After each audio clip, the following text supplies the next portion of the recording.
오늘 이 시간 업루트 컴퍼니 강승구 부대표와 함께하겠습니다. 어서 오세요. 안녕하세요. 네, 오늘도 이제 비트코인 관련된 질문지 한번 준비를 해봤는데 또 최근에 장기간 움직이지 않던 대형 지갑들이 움직이면서 시장이 긴장하기도 했습니다.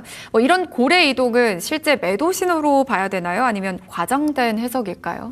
네, 매우 좋은 질문이고요. 최근 실제로 이런 사례가 말씀하신 사례가 여러 건 있었던 것 같습니다. 네. 예를 들면 7, 8년간 잠들어 있던 비트코인 고래 지갑들이 최근 이제 몇 주새에 잇따라서 신규 지갑으로 이동한 사례가 좀 있었습니다. 그래서 화면으로 보시면 우선 7월 13일에는 7년 동안 움직이지 않던 지갑에서 2,930일 BTC가 새로운 지갑으로 옮겼고요. 그리고 7월 19일에는 8년 전 비트코인을 대량 매수했던 지갑에서 583 BTC가 새로운 지갑으로 이동한 사례가 있었습니다. 이 결론부터 좀 말씀을 드리면 고래가 이동을 했다라는 거는 이제 매도 신호로 단순하게 해석하는 경우들이 많은데요. 이거는 좀 과장된 경우가 많다. 좀 저희가 디테일을 봐야 된다라고 말씀을 좀 드릴 수가 있고요. 두 가지 중요한 포인트를 좀 말씀을 드리려고 합니다. 첫 번째, 그 이동과 매도는 다른 사건이다라는 건데요. 고래가 코인을 옮겼다는 것 자체는 크게 세 가지 케이스가 있습니다. 첫 번째는 콜드 월렛에서 콜드 월렛으로 가는 경우, 이거는 보안이나 상속, 지갑을 정리하는 목적일 가능성이 크고요. 두 번째가 이제 말씀하신 콜드 월렛에서 거래소로 입금되는 경우들이 대부분의 이제 매도 준비일 가능성이 높다. 그리고 세 번째가 거래소에서 콜드 월렛으로 가는 경우고요. 이거는 오히려 장기 보유, 매수 신호로 보면 좋다라는 겁니다. 그래서 실제로 매도 압력을 나타내는 건 거래소로의 입금일 경우입니다. 그래서 단순 지갑 간의 이동이 아니고 뉴스에서 이제 8년 만에 깨어난 고래다라고 이제 자극적으로 제목을 뽑을 때는 그 다음 행보를 좀 확인해야 된다. 그래서 진짜 매도 신호인지 알 수 있으려면 그 세 가지 케이스를 저희가 좀 봐야 된다라는 거고요.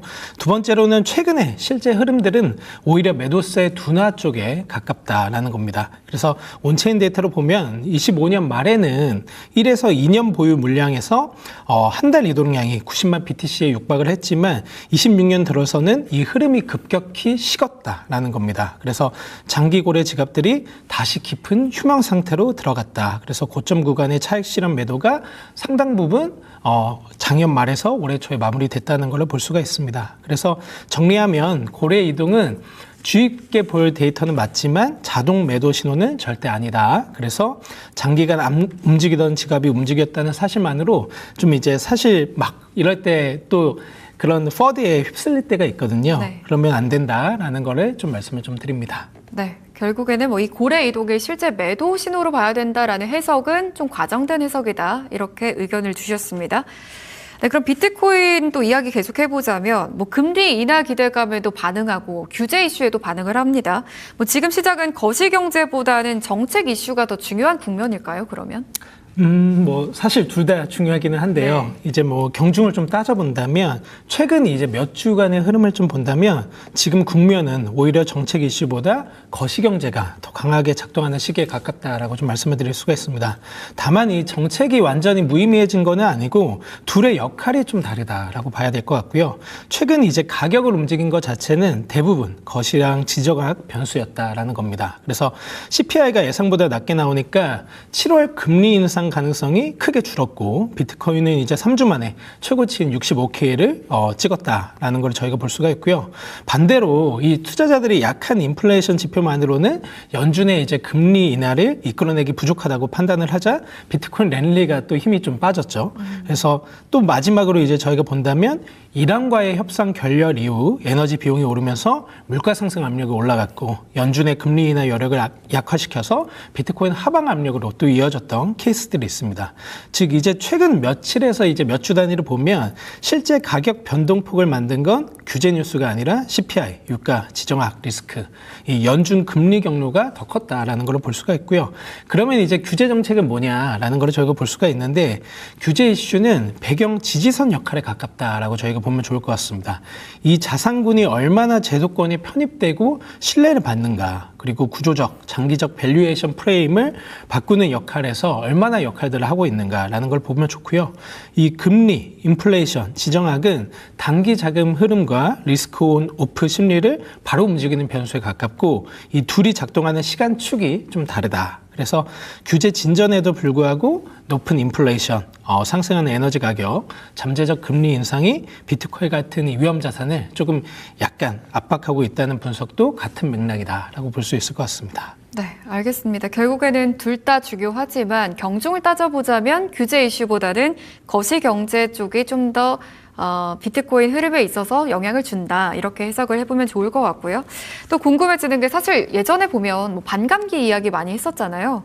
그래서 뭐 이번 반감기 이후에 시장이 과거 사이클과는 조금 다른 흐름을 보이고 있더라고요. 뭐 ETF라는 변수가 추가가 되면서 기존의 4년 사이클은 이제 달라졌다. 이렇게 봐야 될까요? 네, 여기에 대한 이제 기관 분석 보고서들이 최근 몇 개월 동안 좀 쏟아지고 있고요. 네. 그래서 이거를 좀 이제 보면 좋을 것 같은데, 세 가지 정도 보고서들이 좀 유의미했던 것 같습니다. 피델리티랑 갤럭시, 그리고 아크인베스트에서 나왔었고요. 주요 기관의 실증적 데이터, 정밀 비교 분석, 이게 모두 같은 결론 하나를 좀 가리키는 부분들이 있습니다. 그래서 뭐냐라고 하면 ETF라는 이 새로운 변수가 사이클을 없앤 것이 아니라 완화를 했을 뿐 핵심 리듬은 그대로 유지되고 있다라는 얘기인데요. 이 정점과 바닥이 정확히 4년 간격으로 형성이 되고 있고 25년 10월 정점 역시 이 패턴에서 벗어나지 않았다라는 겁니다. 그래서 피델리티의 주리안 티머라는 이 애널리스트 같은 경우도 25년 12월 직접적으로 4년 비트코인 사이클이 여전히 유효해 보인다라고 얘기를 했고요. 갤럭시가 가장 이제 체계적인 통계적 검증을 수행을 했던 것 같습니다. 그래서 한번 준비한 자료표를 같이 보시면 좋을 것 같고요. 이 5개 증거군을 이제 얘기를 했거든요. 그래서 valuation, 그리고 profit taking, minus, trend, sentiment. 이거를 교차 분석한 결과 이 진폭은 줄어들었지만 리듬은 유지된다라고 했습니다. 이 무슨 얘기냐? 사이클이 없어졌다가 아니라 사이클의 진폭이 좀 압축되고 있다라는 겁니다. 그래서 ETF와 기관 자본이 상승과 하락, 약쪽 극단을 좀 완화를 하고 있다. 즉 오르고 내리는 폭은 줄어들었지만 4년 주기 자체의 리듬 자체는 그대로 작동하고 있다라는 겁니다. 그리고 바로 어제 이 바이낸스죠. 바이낸스의 CG 창펑자우가 이런 말을 올렸습니다. DCA 이 용어를 모른다면 구글링 해라. 그리고 기본적인 금융 용어인 이 단어를 모른다면 부자가 될 수 없다라고 직접적으로 얘기를 했고요. DCA가 뭐냐? 달러 코스트 에버리정이죠. 적립식 투자입니다. 그래서 매일 매주 매월 꾸준하게 비트코인을 사는 거고요. 제가 자주 말씀을 드리는 것 같아요. 이 16, 17, 18, 19, 20 이 사이클을 저희가 얘기를 하지만 언제든지 매년 1월 1일부터 4년간 비트코인을 적립식 투자한다면 400% 5배의 수익을 거두는 시간, 모멘텀이 있었다라는 거고요.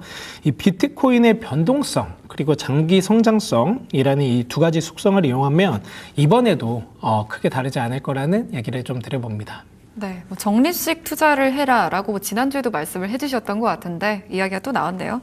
결국에는 ETF가 사이클을 없앤 게 아니라 완화하는 역할을 했고 4년 주기가 없어졌다라기보다는 그 주기는 여전히 유효하다. 다만 그 진폭이 좀 압축됐다라고 설명을 해주셨습니다.